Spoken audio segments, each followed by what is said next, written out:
So again, starting off with a welcome to everybody to our introductory week.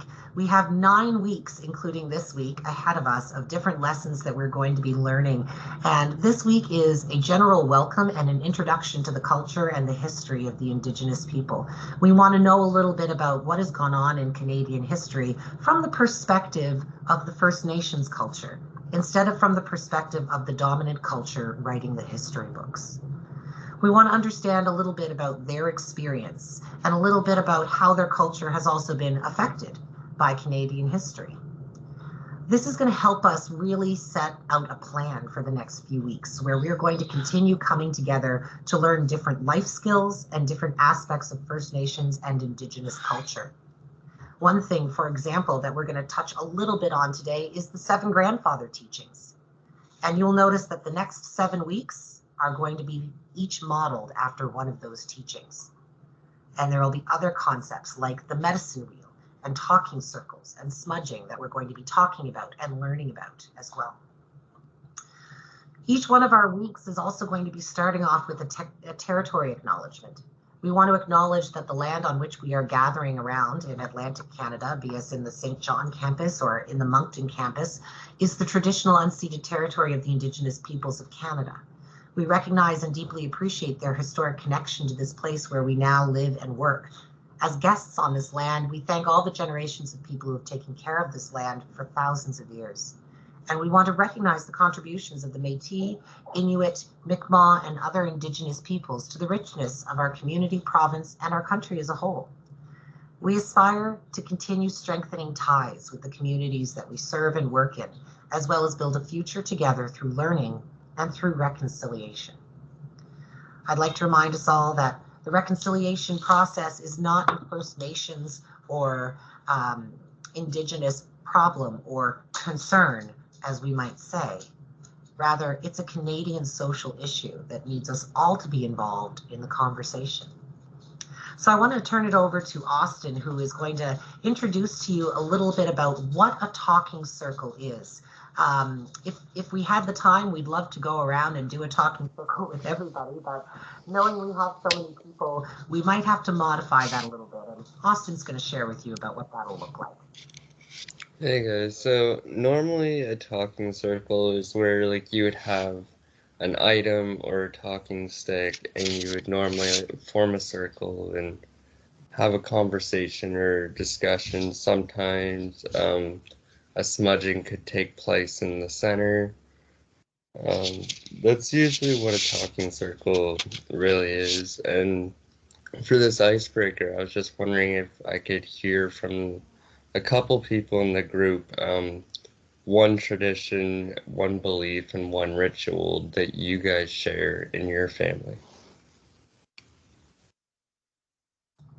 So if anybody would like to chime in, it'd be great to hear from 2 or maybe 3 people that might like to share a belief or a tradition or a value or ritual. Is that right, Austin, from your family? Yeah. And if other people would like to also contribute, you're welcome to chat and throw things down in the message. Where we can't come together and do a talking circle, as Austin explained it to us, we're kind of going to use our Microsoft Teams hand as our little talking stick, if you will. So if we do have a couple volunteers that would like to share about a family ritual or a family tradition, you're more than welcome to put up your Teams hand. I'll give you a second to think about that. And Austin, I'll let you take the hands there. Okay. Yes, Amanda?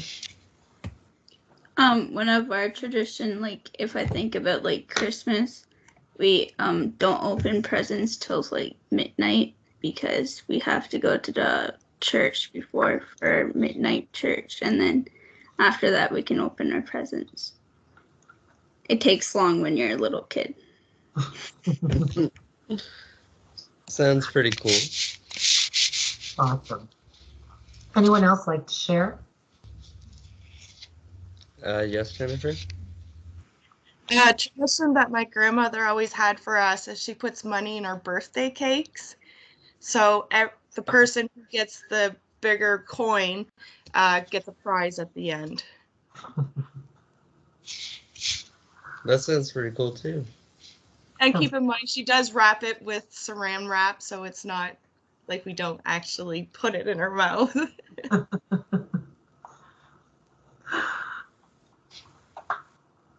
Awesome. And I see we have another hand up there with Jared as well.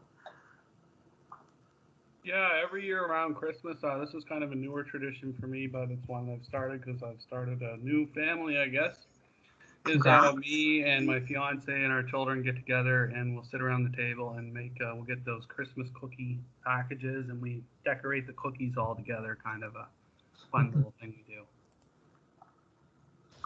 Nice. That sounds like a lot of fun. Guys. Traditions are a pretty big part of our family, aren't they, Austin?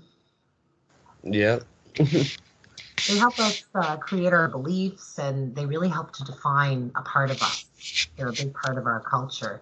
And this is one of the reasons why Austin and I were chatting about, the importance of asking you what your traditions were. Sometimes we almost have a set of blinders up where we don't see them. They're just normal. They're just a part of our life. But they're actually different from other people. Not everybody out there sits around the table and makes those Christmas cookies, do they? We all have different traditions and different rituals, just to consider. The Indigenous people of Canada were mandated to go to what we called residential schools here in our country. The government's goal was to provide them with education to, quote unquote, fix the Indian problem, as it was defined by one of the ministers of Indigenous Affairs. They wanted to basically assimilate First Nations people into the dominant mainstream culture of Canada. So in the charge of these schools was passed from the government over to church officials and different groups that would run these residential schools. They started quite a while ago. In fact, people started talking about them in Canada as early as the 1620s, but they didn't start becoming a thing right away. Not quite yet. It took a little bit of time for those conversations to turn into actual education and actual institutions and buildings.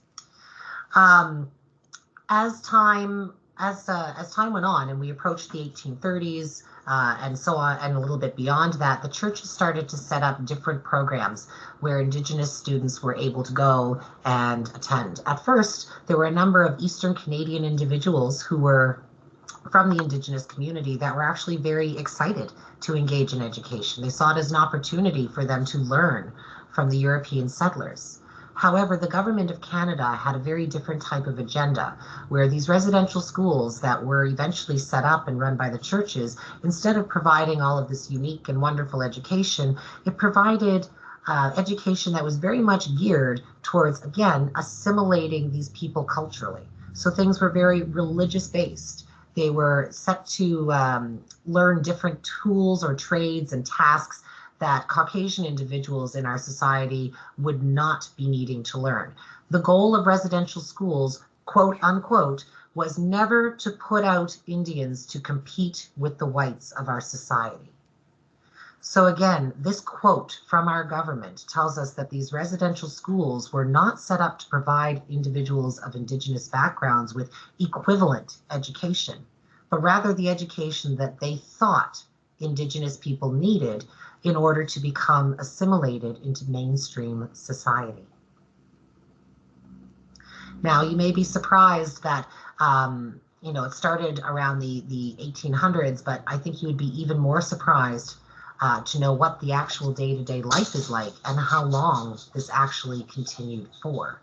It was in the 1900s, in the early 1900s, that youth were actually forced and mandated to go to these schools. What were called Indian officers and police officers were given the rights and the abilities in order to remove people from their families and take people as young as 4 years old to residential boarding schools. So Austin will tell you a little bit about the life in residential schools, as well as what those daily routines looked like.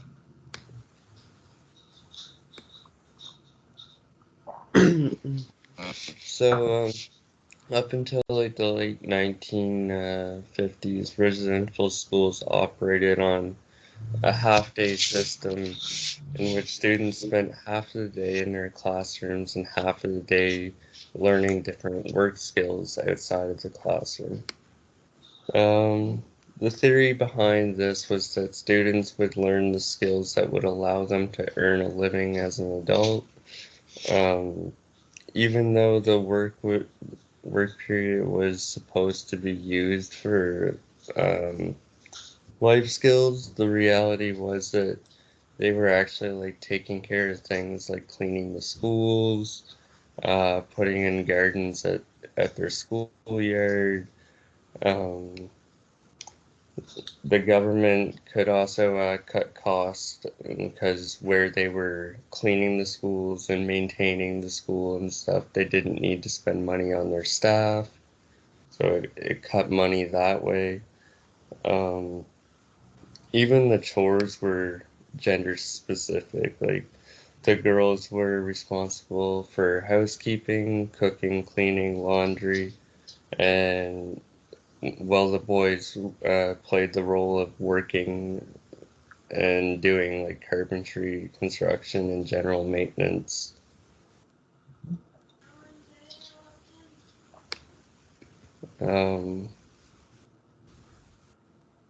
Yeah, so if you want to switch to the next slide, Corey.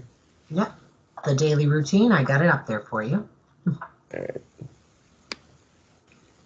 So for daily routine, the school began around 5 a.m. in the day. Usually the bell summoned students to address and attend the chapel or mass before they would start breakfast, and there was also usually chores that they would have to complete before breakfast. So.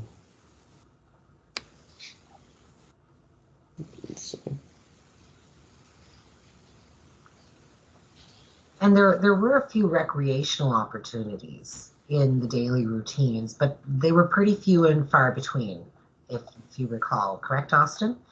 Yeah.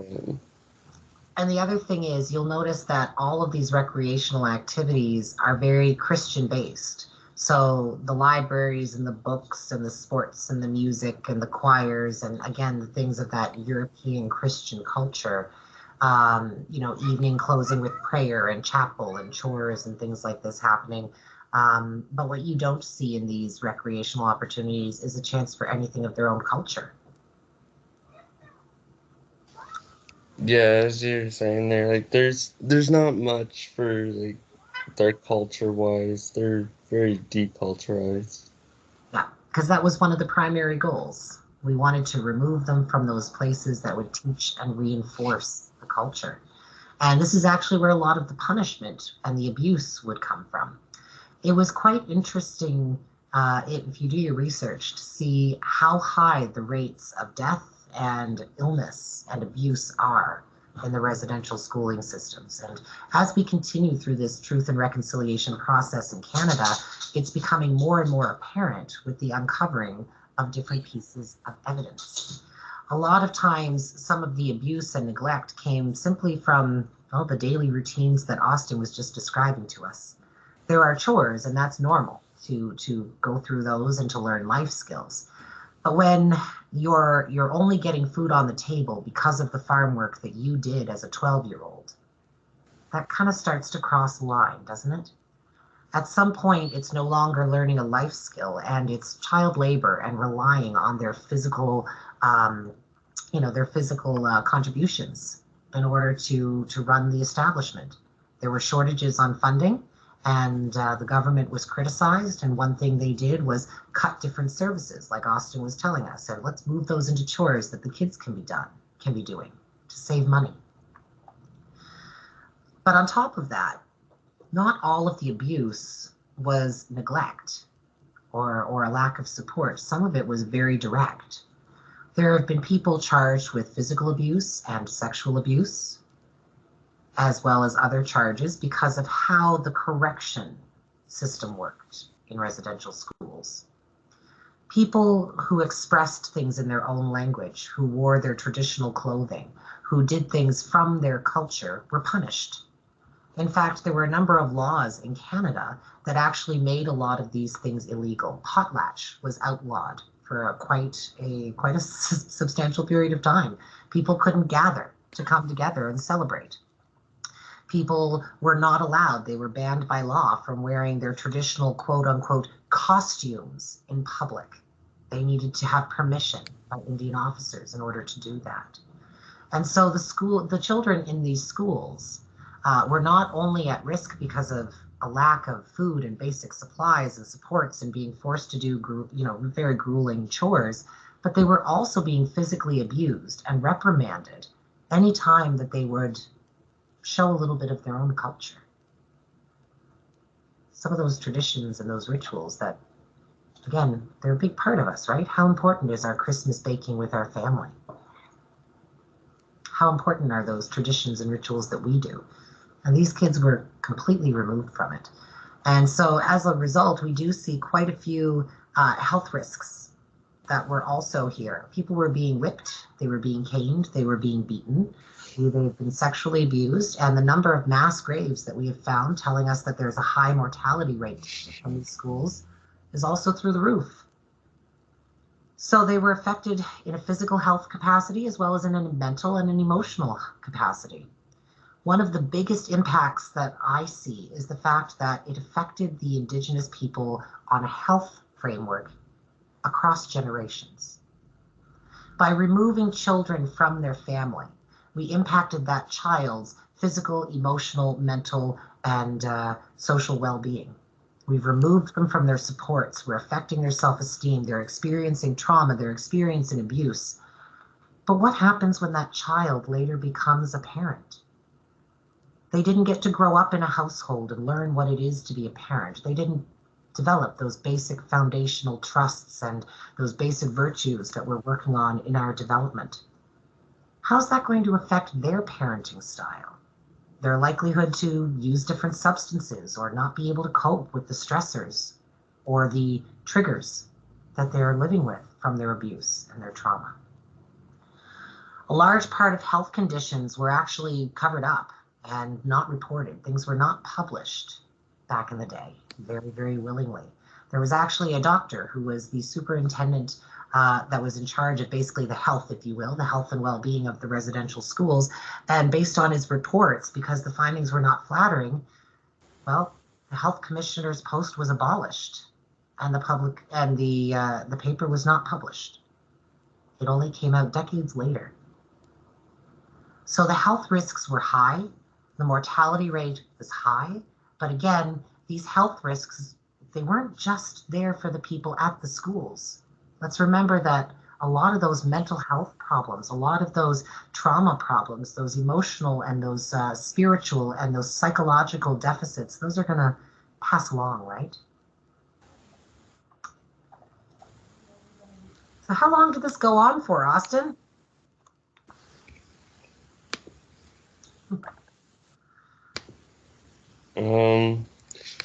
So as we know, the first school was opened in 1983, I believe, and the schools were open for 160 years with upwards to 150 students passing through the doors. Just a little correction there, if I may, Austin. Just a little correction. It was in the 1883, not 1983. Right? Back in the 1800s is when we saw those first residential schools open. Yeah. That's right. Just a little stammer. 1883. Throughout the 1970s and 80s, the school started to slowly close year by year, but the last one was closed in Saskatchewan in 1996. And I just kind of want to add on that some of these numbers are a little bit approximate. Let's remember that people were talking about these types of schools very early on. At some point during those 1800s, they started creating some of these establishments, but then at some point it needed to be formalized. The government needed to adopt it. The provinces needed to decide what they were responsible for. Schools started being created. The churches began taking over the management of them. It didn't just instantly happen that we opened residential schools one day and they were in full force. It was a process, right? And so that's why, again, you'll notice that some of these numbers are slightly approximate, because do you want to talk about the first school ever created, ever made to try to provide them education? Or do you want to talk about the first government funded one or the first church run one? Again, it's a bit of a process that they went through in their developing. But it has been, as Austin mentioned, well over 100 years that we've had this going on in Canada. It was also discussed by the French about close to 200 years before the schools even opened, about opening up residential schools. It didn't happen until about 200 years later after the discussion. But some of those early impacts of our first contact and that first quote unquote settlement, if you will, framed what they called that Indian problem. Those individuals who were believed to not be educated, their culture was not as good, if you will, as Europeans. They were seen as less than. And so right away, that us and them mentality created that ideal of how do we fix them, right? And in time, what do we see but these schools? So 150,000 children passing through the doors, that's a lot of kids. A lot of kids. And the fact that, some of these schools, the last ran ones, as late as 1996, that's pretty scary too. I also want to just kind of put something out there for people to consider.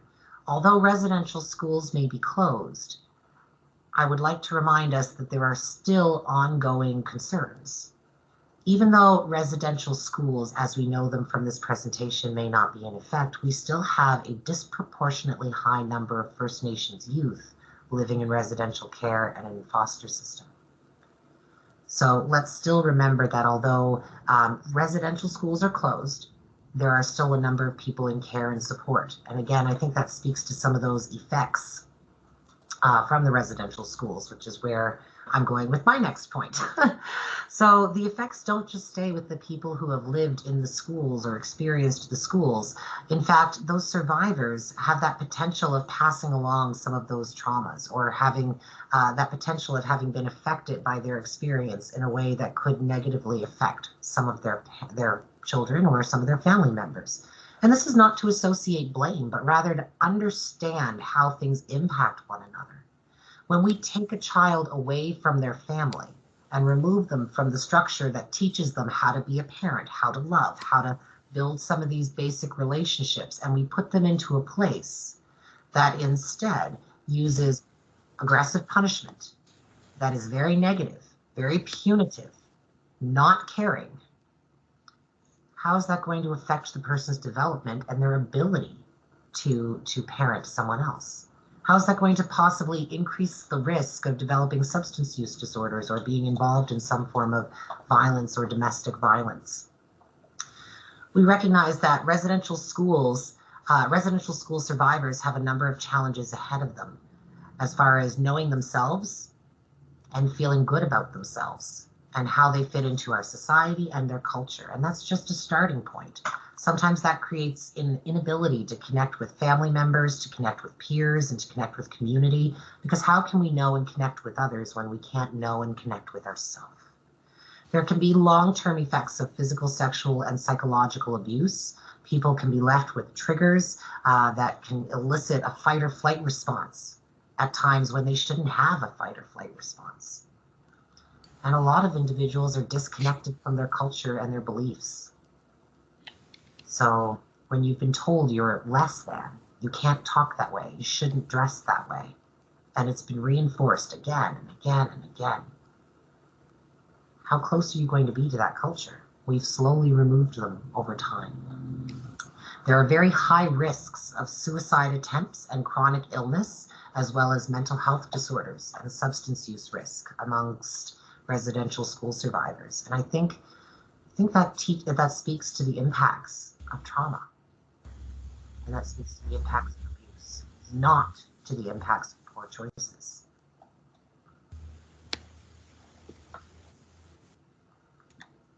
So this brings us to reconciliation, right? That's a little bit about the history, which is great to know. But Austin, can you tell us what reconciliation is all about? Since this is where we're at now.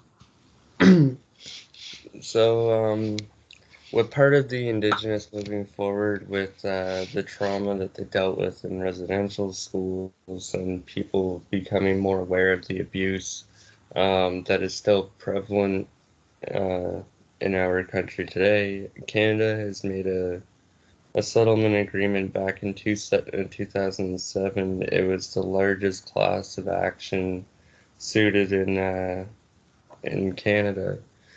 The action plan, like the Canadian government implemented the Truth and Reconciliation between 2007 and its conclusion in 2015. As the schools were closing, over 6,500 came forward to tell their stories and educate the public on their experiences in the schools, the abuse that they went through, different forms of neglect, and just even personal stories and personal experiences that they've probably came across while they were in schools.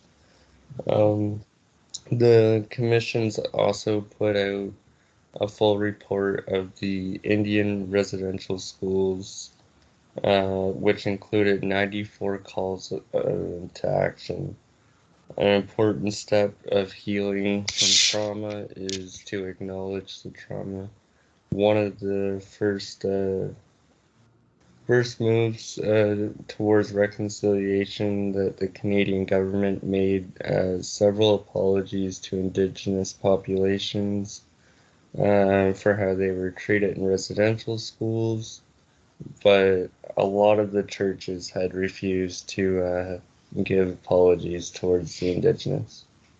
It took some time to get some of those apologies out there. All right. That's pretty much all I really had for the reconciliation. But very important points to take note of. This was the largest class action suit, as Austin mentioned. Why did it take so long to happen? Did you know that there's actually a part of our history where First Nations people were not allowed to receive more than a certain amount of funding for legal causes? There's actually legislature preventing people from contributing and supporting financially the legal struggles of First Nations individuals. How can you have a class action suit when you can't actually fund it according to the law? This is another part of the problem. But as people started recognizing that these schools were not working, that people were not actually being assimilated, there were just different problems in Canada now, we started recognizing something needed to be done. The schools began being dismantled, as Austin was telling us about not long ago. It took time, though. It took until 1996 to close that final one down. But as we started closing things, the rest of the social landscape was also changing too. We were starting to talk about it more. That restriction on funding was lifted in, I believe it was the 50s, but I could be remembering that wrong, so please don't quote me. But it was more recently lifted. And suddenly people were able to start talking about their problems. They were able to start taking action about their problems. And as we know, the first step to healing from trauma is actually trying to work through it, acknowledge what it is, how it's impacted us, and all the different factors around it. So providing them an opportunity was huge. And from there, we've managed to come up with a whole lot of different mandates. That call to action Austin told us about has 94 different points. And something I want to highlight is the fact that one of those points is the fact that we need to set up a holiday of some form to basically acknowledge and memorialize those people who have been lost or hurt by the residential schools. That's where that September 30th holiday came from this year. It came from a part of that call to action. That's where some of those apologies have come from. That's where some of the monuments that we see being erected are coming from. That's where these bodies are being uncovered. That's why we're doing searches, is because of these calls to action. And this leads us into what I want to kind of throw out there as framework for the next few weeks.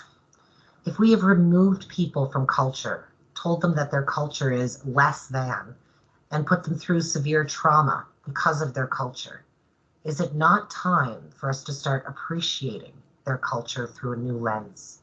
Instead of being less than because it's different, maybe we can appreciate the things about it that makes it different. Can different not be beautiful? Cultural connection can be very therapeutic for individuals. My afternoon class actually will talk to you, if you ever chat with them, about a really great chat we had from somebody from First Nations reservation in Quebec. And she joined us on a live stream call as a guest speaker in our class. And she was talking to us about her battle with alcoholism and how connecting with her community, connecting with her culture, learning how to be a sun dancer is what really led her to sobriety and helped her to maintain it. It was uncovering her cultural beliefs, her background, knowing what was important to her, and being able to use that ritual, that tradition, that culture, that belief system to support her own well-being. I think that's a beautiful thing to do. Now, I myself may not benefit from using the First Nations culture for my own therapy. It's not my culture.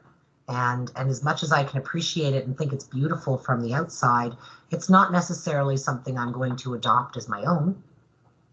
However, the more I know about it, the more I understand it, the more I can control my unconscious bias. I can try to control any judgments or snap judgments I might make. I can try to control any little prejudices I might have that I don't realize I have. The more I understand and appreciate this culture, the more I can connect with it, support it, and treat these people as equals in the sense of value.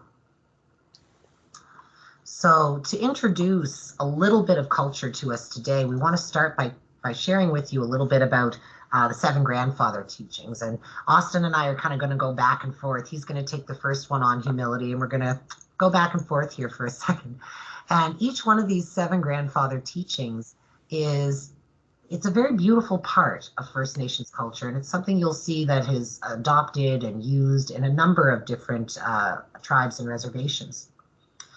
However, I also just want to preface, before we take some time to learn about it, that every culture does have a little bit of a difference. If you look at Mi'kmaq versus Inuit versus Métis versus et cetera, other groups of First Nations and Indigenous people, there are differences between this group and that group and that group.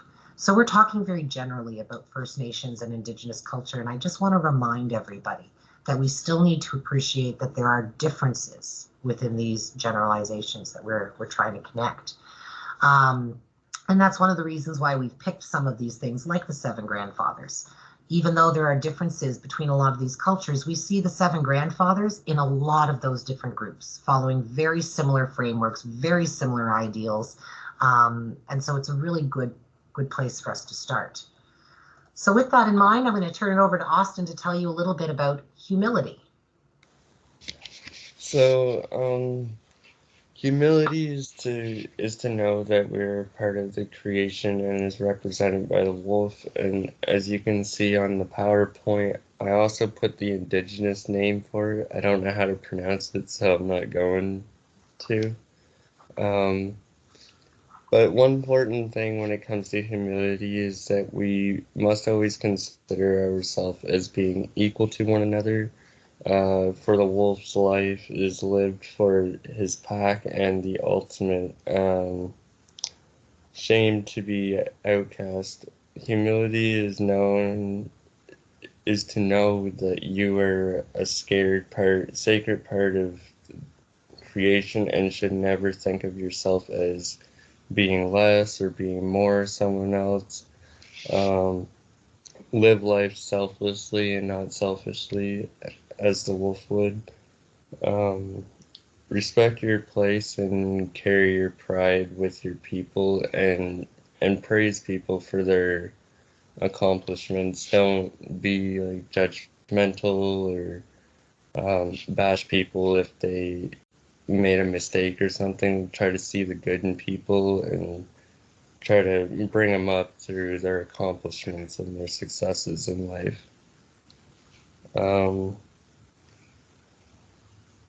Humility can come in many forms. This can include things like compassion, calmness, meekness, gentleness, and patience. Just to put out there, we must reflect on how we want to present ourselves with those around us. We must be aware of the balance and equality with life, with all forms of life. So that's including like people, animals, plants, wildlife, and all forms of life. We should be showing forms of humility too. Excellent. And the next one is bravery, which is represented by the bear. Facing a problem with integrity is a true demonstration of bravery. It's doing what's right even when it's not easy or when someone's not looking. The mother bear has the courage and the strength to face her fears and to face her challenges and protect her young. Sometimes we do what is right even when it has consequences that may be unpleasant. And the bear can represent and show us how to live that balanced life with rest, survival, protection, and play. To face life with courage is to know bravery, to find inner strength to face the difficulties of life, and to be courageous in being yourself. To defend what you believe in and what is right for your community, family, and self, even when it's difficult and somebody may judge you. Being brave means knowing yourself and being okay with all of the good and all of the not so good. Being brave means having integrity. And then we have honesty.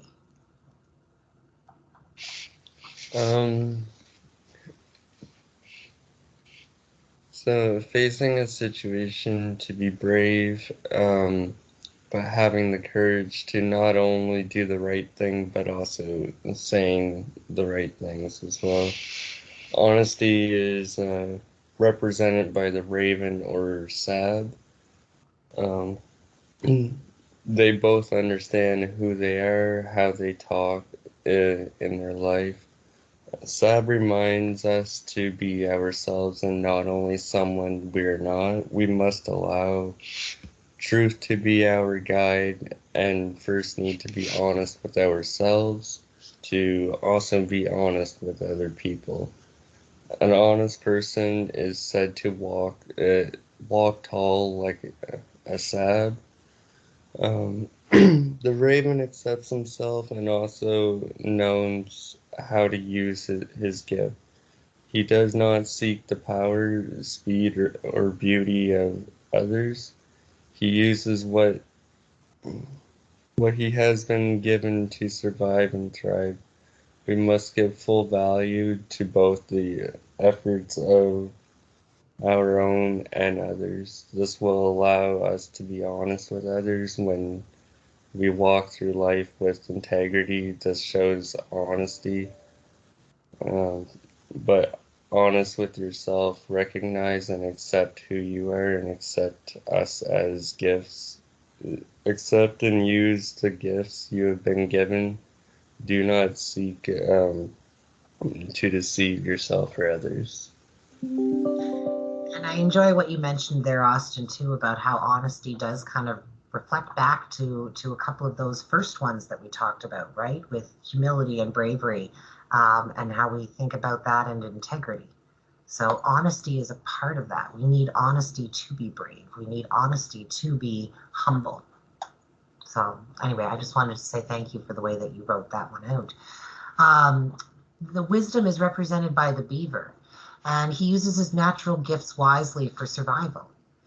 He has lots of different gifts, an ability to chew through things, to stay warm with his fur, to swim, to be on land. He has intelligence and he has knowledge. When we cherish our knowledge and intelligence as well as our ability to use our skills, this is where we are cherishing and showing our wisdom. The beaver alters his environment in an environmentally friendly and sustainable way to benefit himself and his family. He uses his skills, he uses his knowledge, and he uses his actions to care for himself in a way that does not harm others. To cherish knowledge is to know wisdom along with the ability to separate different qualities. We need to use this really wise lens, I guess you might say, in order to recognize how our gifts can be used in ways that will benefit us and not be harmful to others. And this takes us to truth. Truth is having the knowledge of our cultural things. Truth is represented by the turtle. He is as he was here during like the creation of Earth and carries the teachings of life on his back. The turtle lives life in a slow and meticulous manner because he understands the importance of both the journey and the destination. Turtle is truth is to know all of these things. It gives us the ability to act without regret. We must understand, speak and feel the truth, also honoring its power. Truth should not lead us to deceptions or lies. By knowing that, we also know that truth, our emotional, physical, mental, and spiritual gifts will guide each one of us in our journey of life. Apply faith and trust in your teachings. Show honor and sincerity in all that you say and do in life to show truth. Understand your place in this life and apply that understanding in the way that you walk and talk and treat people. Be true to yourself and others. So basically just means like don't lead people on to lies and stuff. Just kind of be honest to yourself, be honest to others. See the truth in things. I love the fact that you alluded to the creation story. So there is a belief in First Nations culture that the turtle has been here since creation. And so the turtle carries all of the stories and the histories of the world on its back, all of that wisdom and all of that knowledge. And so again, this truth is a little bit different than honesty in the sense that it is truly knowing and having experienced and having a very deep understanding with this type of truth. It's not just a mental thing, but it's also a practice. And so then we have respect, which is represented by the buffalo. A way to honor creation is by showing respect to other people within its boundaries. So respect is represented by the buffalo and the way that First Nations people have used the buffalo. When a buffalo is killed, every part of the buffalo has been used by the tribe. So the fur and the skin can be used in order to make drums and coats and shelters. The meat can be used in order to eat. The bones can be used to create tools. Every part of the buffalo is given to humans in order to help sustain their way of life. And this is not because the buffalo has less value and we can just use everything, kill him and take advantage, but rather the fact that he is seen to be giving himself to us in order to survive. And out of appreciation and respect for that gift, we again use everything. Nothing goes to waste. We realize that all people, all things, and all parts of them have a value. And so we're courteous and considerate to that and show it appreciation by using all parts of the buffalo. This kind of framework is what we want to apply to the concept of respect, recognizing that every little piece of a person and our world has value. We do not want to be wasteful. We do not want to be exclusive.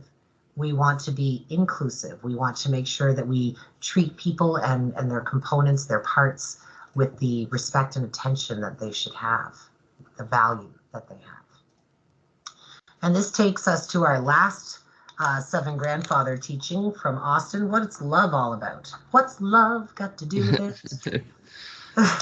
So love is represented by the eagle because he has the strength to carry on all the teachings. The eagle has the ability to fly the highest and closest to the creator, and also has the sight to see all the ways of being From great distance, the eagle's teachings of love can be found in the core of all the teachings. So, like, throughout respect, honesty,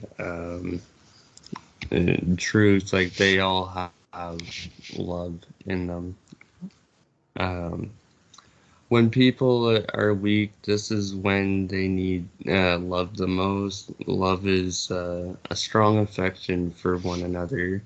This can come between friends and family. Love is an attachment based upon devotion, admiration, tenderness, and kindness for all things around you. An eagle feather is consideration of the highest and a sacred gift. To know love is to know peace for one to love and accept themselves and to live at peace with the Creator and a harmony with all of the creation. We must accept it sincerely and give it freely. So meaning that when you're like with your friends and family, like it's important to show them affection and show them love without expecting anything back, just because it's nice and it's the right thing to do. Sounds like that integrity and bravery you were talking about earlier, right? Yeah, for sure, exactly, just like that actually. View your inner self from the perspective of all the teachings. This is to know love and to love yourself truly. Then you'll be at peace with yourself and be able to provide affection and provide love for others and other things around you in the world to create a healthy balance and harmony. So to wrap it up for today, we want to leave you with a little bit of an activity that you can do. And I know we've only got a couple of minutes left over our time today. So if you want to do this on your own time and kind of have it for yourself, you are more than welcome to. Don't feel like you got to wrap it up right now. But what Austin and I would like to challenge you to do is have a look at this little handout here and think about a few things. First of all, how do you think each one of these lessons could help you be a part of the reconciliation process? How could adopting some of the ideas of humility help you be an advocate, help you with reconciliation? How could some of these ideas of bravery help you? Do you think any of these different lessons could help to guide you in the future? Do any of these things remind you of skills that you need? What do those skills look like? Now, I'm going to invite all of you to reflect on this for the next couple of minutes while we're wrapping up our lunchtime session. And if anybody would like to share any thoughts, I'm just going to invite you to put them into our meeting chat. Again, we're a large group and we are online, so we can't quite do the talking circle or anything like this, which we might normally do in person.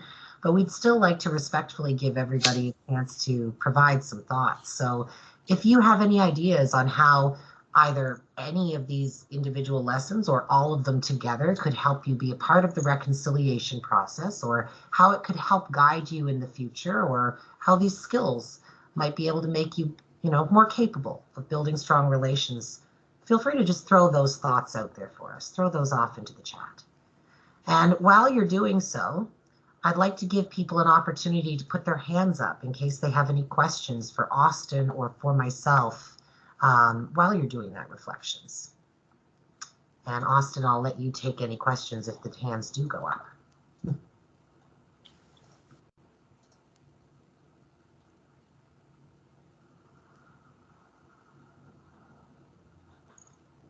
No questions? All right.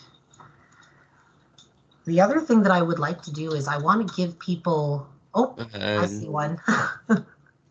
Yeah. I don't have a question, but I just want to say, this is actually really awesome. I didn't know, before, I came in the meeting chat, I had no idea what to expect.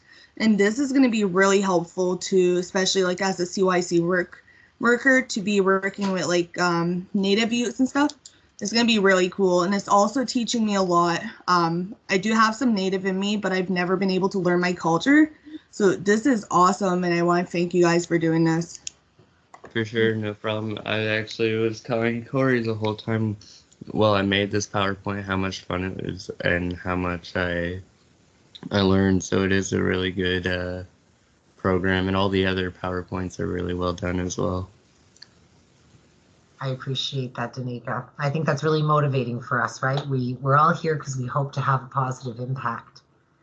Now, if you're looking to do a little more learning beyond today, I'm just going to show you this really quickly before Austin takes April's question there. I put in a link here, and this link, oh, why are you, I don't know why this is like this. There we go. Okay, this link is going to take you to a series of videos. If you have an extra 26 minutes, I encourage you to watch Canadian Residential School History. This is looking at Canadian history, but from the perspective of First Nations and Indigenous people. So we're acknowledging the settlements and the treaties and all these different things that we usually talk about in history, but we're taking a different lens and we're looking at how this was impacting and affecting our First Nations cultures, our first people here. There's also a really great video here on Orange Shirt Day. As I mentioned, September 30th is a recently new holiday, and Phyllis Webstat talks in here about her own personal experience with trauma and residential schools and how this also started leading to the development of that holiday. So I'll turn it over to April. I noticed you had a question as well. Yeah, it's more so just to second what Rebecca said. I really enjoyed this presentation, and I never really knew much about the symbolism of animals in the Indigenous culture, so that was really fascinating to me, and I'd love to learn more about that. So I really just wanted to let Austin know I thought he did a wonderful job, and it was really fascinating. Awesome. He did, didn't he? I'm a little biased, but all of my CYC students, I tend to get lucky. I tend to have really awesome and amazing students, and this class is no exception. That was amazing. Well done, Austin. This couldn't have been easy. This is like 40 some people in this. I'm just really appreciative of your efforts here, your work, and you as well, Corey, in your leading these great students. But Austin, this isn't easy. This is not easy to do, and you did a fantastic job. Very informative, interesting. Loved it. Good job. Thanks for your support. This was actually the biggest class that I presented to, so it was a step outside the comfort box for sure, but you know what, I really enjoyed it and I think it went well, so I'm glad you guys liked it. Yeah, it was fantastic. And to think this is under your belt now. Good for you. Band-Aid ripped off. You did it. Right? Oh, I was just the cruelest to them yesterday. I was talking to them and some of them were nervous. And I said, oh, come on, guys. Do you get nervous when a chorus line goes across your TV, or do you still talk to your TV? Don't even think of them as being real people. That's right. That's right. Like, do whatever you have to do to get through it. But you did awesome, because there is a lot of nerves in something like this, for sure. Yeah. Thanks again, guys. You're welcome. I know it's 1 o'clock and a number of us have afternoon classes, so we'll let everybody run off and do your thing for this afternoon. I just want to say one last thank you for your time in making this a legitimate thing. We need people to have the conversation. We couldn't be doing this without you guys. So thank you for being here today. Can't wait to see you next Wednesday, and have a wonderful rest of your week. Thank you.